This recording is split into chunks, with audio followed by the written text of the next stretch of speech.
पर आया है। आरजेडी की ये जीत भले ही एक एमएलसी सीट की है, लेकिन महागठबंधन के लिए मानो ये जीत किसी संजीवनी से कम नहीं। तेजस्वी यादव से लेकर कांग्रेस तक इस जीत को न सिर्फ सेलिब्रेट कर रहे हैं, बल्कि ये दावा कर रहे हैं कि अगर 2025 में बैलेट पेपर से बिहार चुनाव हुआ होता तो एनडीए को जीत नहीं मिलती।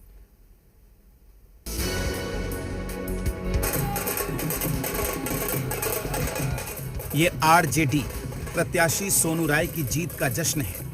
भोजपुर बक्सर एमएलसी चुनाव में आरजेडी प्रत्याशी सोनू राय ने एनडीए उम्मीदवार कन्हैया प्रसाद के खिलाफ जीत दर्ज की है। सभी लोगों का स्नेह और प्यार है। ये सभी लोगों की जीत है।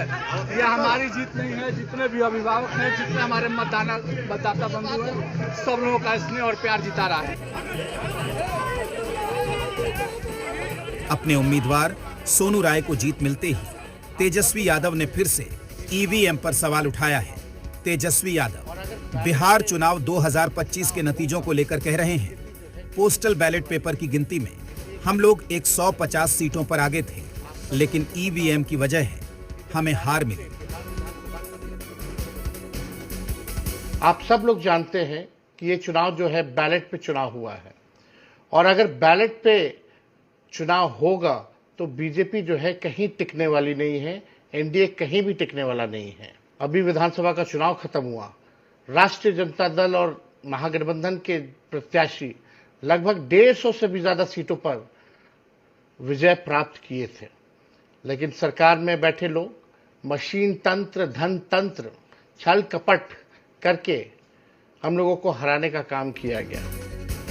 आज भी अगर मशीन से गिनतियां होती, तेजस्वी यादव से लेकर आरजेडी तक ईवीएम को बदनाम करने में फिर से जुट गई है, तो बीजेपी आरजेडी की जीत को एक्सेप्शन बता रही है और भ्रम नहीं फैलाने की नसीहत दे रही है। तेजस्वी जी शुरू से कहते रहे हैं कि मशीनरी मैनेजमेंट लोकतंत्र के लिए खतरा है, ईवीएम से चुनाव नहीं होना चाहिए, बैन होना चाहिए। विकसित देश ईवीएम बनाने वाले भी ईवीएम से चुनाव नहीं कराते। 143 जगह पर हम 2025 के चुनाव में बैलेट से हम चुनाव जीत चुके हैं। मेरा मानना भैया, लाख कोशिश कर लो, जब भी आओगे मतपत्र पर तो हार का सामना करना पड़ेगा। तो भ्रम फैला रहे हैं। बबूर के पेड़ तक आम मिल जाए, कभी कभी मिलता है, तो इसका मतलब ही नहीं होता कि बबूर आम फरता है।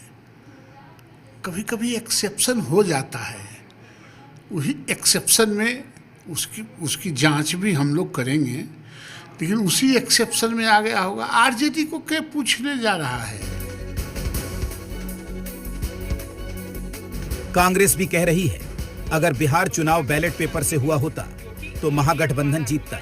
तो जेडीयू कह रही है, ये लोग बैलेट पेपर से इसलिए चुनाव की मांग कर रहे हैं क्योंकि ये दबंग है, बूथ कैप्चर करते थे। भोजपुर बक्सर विधान परिषद उपचुनाव में महागठबंधन की जीत ने यह साबित किया है कि बैलेट पेपर पे आज भी अगर चुनाव हो तो महागठबंधन ही जीतेगा, क्योंकि ईवीएम वाला रोना यहां पे नहीं चलता है। और ये पूरी तरीके से स्पष्ट करता है कि जनप्रतिनिधियों के बीच आज भी महागठबंधन की पकड़ मजबूत है। में इतराना नहीं चाहिए और न अहंकार आना चाहिए। ये देखिए, प्राधिकार का चुनाव है, जनता का चुनाव नहीं है।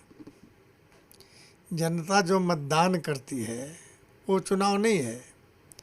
ये जनता द्वारा चुने गए प्रतिनिधि वोट करता है, और वोट का रिवाज क्या है सारे लोग जानते हैं। लगातार लोकसभा, विधानसभा, एमएलसी चुनाव तक में करारी हार झेल रही आरजेडी के लिए ये जीत किसी संजीवनी से कम नहीं है। ब्यूरो रिपोर्ट, जी मीडिया।